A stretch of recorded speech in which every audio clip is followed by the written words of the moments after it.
Shalom. First and foremost, I want to give all praise, honor, and glory to Yahweh, Ba'ashem, Yahweh Shai, and double honors to the apostles and elders of Great Millstone. They continue to rule very well. And shalom to the hopefully elect that's continually laboring, that's continually plowing in this work, in the business of Yahweh, Ba'ashem, Yahweh Shai, and our faith, true sincerity. Now, the topic of this video is going to be an intro to a series. I'm going to name it Prepare War. All right. And this is dealing with the prophecies. This is dealing with our Lord Yahweh, which is that's the true name of the Heavenly Father, and his son's name Yahweh Shai. This is dealing with Yahweh Ba'ashem Yahweh Shai. And this is also dealing with the coming world war, and it's also going to deal with the spirit world, or the spiritual realm, should I say. And the main point behind this intro is dealing with Yahweh Ba'ashem Yahweh Shai and his true demeanor, for lack of a better term, because the world believes that the God of the Bible, and whom these people inwardly call Jesus or Christ, is all about love. It's all about peace to everybody, peace on earth, which that's completely contrary to what's actually written and how he really is, because these are false pastors, especially among our people, so-called Negroes, Hispanics, and Native Americans. They eat it up. They believe that, the God of the Bible is all about love and, friendship and, hugs, kisses, and, everything sweet. All right. Sugar, spice, and everything nice. They think that what the Lord is about, man. All right. But see, when you really get into the nuts and bolts, the bare, what's the term I'm looking for? When you really get into the foundation of the scriptures, you find out that it's a book that's not always about happiness. All right. Because there's a balance, man. The Lord is all about balance. All right. And that deals with righteousness, judgment. All right. Or should I say righteous judgment? Okay. But once again, just to reiterate, the Lord, the God of the Bible, is a man of war. All right. It's all about warfare. Every single thing that you see, all right, from the molecules to the animals, the elements, it's all about warfare, man. All right. And see, these people got a problem with that. They got a problem with warfare. They think that, they have this thing, or this belief that if there was no such thing as war on the planet Earth, then everything would be all right. But no, if that was the case, then you would throw everything off balance. All right. But not to go on too much longer on the narrative, I want to go ahead and grab the book of Ecclesiastes chapter 3. And I'm going to jump from verse 1 and I'm going to go to verse 8. So, and it reads, "To everything there is a season and a time to every purpose under the heaven." And that's right, man. It's not always going to be, sunshine and rainbows, man. All right. You're going to have some times where it's going to get gritty, and it's going to be utter chaos. All right. Now this is verse 8. It says, "A time to love and a time to hate." All right. "A time of war and a time of peace." All right. So see, you got to deal with both sides, man. A time of war and a time of peace. right now we're in the midst of wartime, man. All right, on all levels. For what I described in the beginning of the video. All right. Now it's a time of war, man. And it's not the time of love either. All right. That time is over. Okay. Now we're in a time of hate. All right. We're in a time of hating our enemies, these other nations, starting with Esau, the so-called white man. All right. Which trickles down to the 2/3 of our own people, which is you so-called Negroes, Hispanics, and Native Americans, man. All right.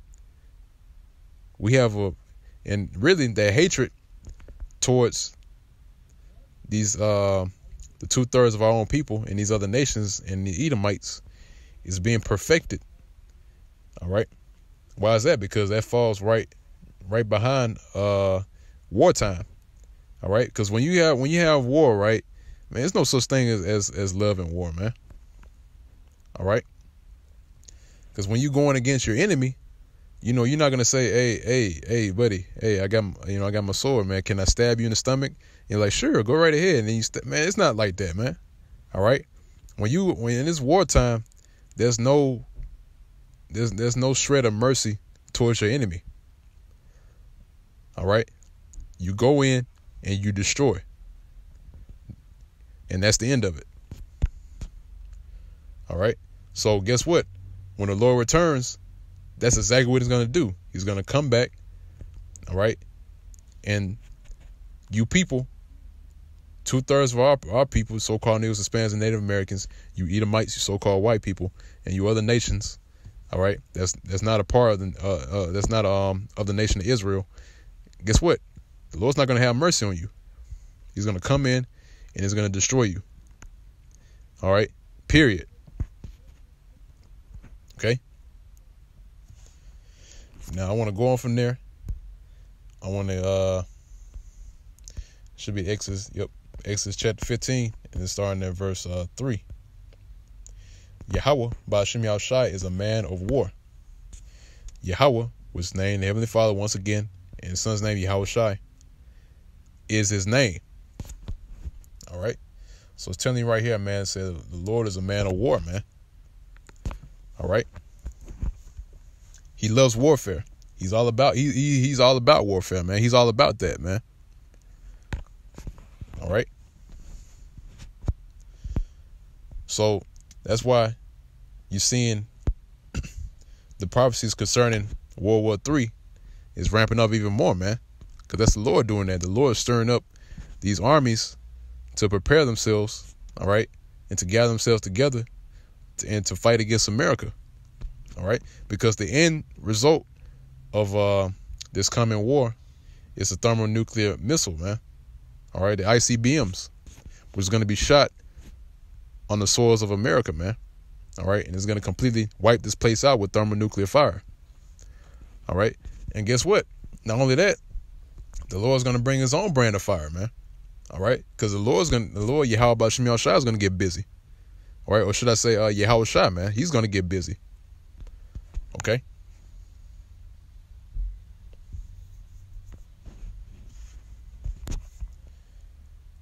So with that, I want to grab another precept.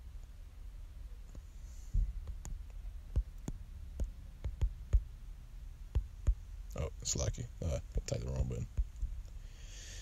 All right. This is the book of James, chapter 5, and starting at verse 4. It says, behold, the hire of the laborers who have reaped down your fields, which is of you kept back by fraud, crieth. All right. Who's the one that's crying, man? It's talking about us, man. All right. This is why this recent video that came out concerning Apostle El Tahar, you know, this nut job that's escaped from the insane asylum, telling Apostle El Tahar to stop whining, man. But look, man, that's what we're doing, man. We're crying to Yahweh about Shimei Shai for all the wickedness here, man. All right. We continually cry to Yahweh about Shimei Shai. So no matter what you say, all right, saying, telling us to stop whining, this and that and the third. We're still going to do it, man. All right. Why is that, man? Because we're tired of this place, man. We're tired of being here, man. We're tired of seeing our people in the state that they're in, man. We're tired of seeing of homosexuals running rampant and spreading that spirit across the soils of America, all right, in our neighborhoods. All right. We're tired of seeing all this, we're tired of eating GMOs. All right, drinking water that has fluoride in it, man. We're tired of it, man. That's why it's time for war. All right. It's time to root up and destroy, man. All right. But let me read this again. I got another precept that just popped in my head. It says, and the cries of them which have reaped and are entered into the ears of the Lord of Sabaoth. All right. The Lord of Sabaoth. What's that talking about? It's not talking about the Lord of the Sabbath. All right. That's not what it says. All right. Now, from personal experience, I ran to a guy, that says, what does it mean by Sabaoth? And I told him, well, it's the Lord of, I'm about to read it right now. Lord of Sabaoth, right? What's the word Sabaoth? In the Greek means Lord of the armies of Israel, as those who are under the leadership and protection of Yahweh maintain his cause in war. And what's that cause? To destroy this wicked kingdom and to establish his kingdom, all right, and to establish it in righteousness. Okay, so that's what Sabaoth means, man. The Lord of armies, the Lord of armies of Israel. And when I told him that, the guy had a problem with it, man. All right, he's saying, oh, that don't sound right. That don't sound right. He didn't sound like the Lord of armies. Well, go and read Exodus chapter 15, verse 3 then, man, to that guy. All right. So it says, the cries are entering into the ears of the Lord of Sabaoth, which is the Lord of armies. We just read in Exodus chapter 15, verse 3, said the Lord is a man of war. All right. Now I want to get the book of Jeremiah, chapter 1. Let's see. This is Jeremiah chapter 1, verse 10. It says, see, I have this day set thee over the nations and over the kingdoms to root out and to pull down and to destroy and to throw down, to build and to plant. All right. So there it is, man. It said, look, just like Jeremiah was set up, right? Because like in the scriptures, if you read a few verses up, it says before he was formed in the belly, he knew him. All right. So he said, look, he said, I have set thee this day. All right. Oh, it's like it. I'll read it again. It says, see, I have this day set thee over the nations, over the kingdoms, to root out and to pull down, and to destroy and to throw down, to build and to plant. All right. So that's it right there, man. So we set up to do all of that in the spirit, and guess what? It's gonna be physical in the time to come, man. All right. So with that pretty much is the point on this this video. This is the intro to Prepare War. And with that, I'm gonna close out the video. Once again, I want to give all praise, honor, and glory to Yahweh Ba'ashem Yahushai. Double honors to the apostles and elders of Great Millstone that continue to rule very well. And peace and safety to the hopeful elect that's continually plowing in this work, giving our diligence and our faith, true sincerity. And with that, I'm going to say shalom.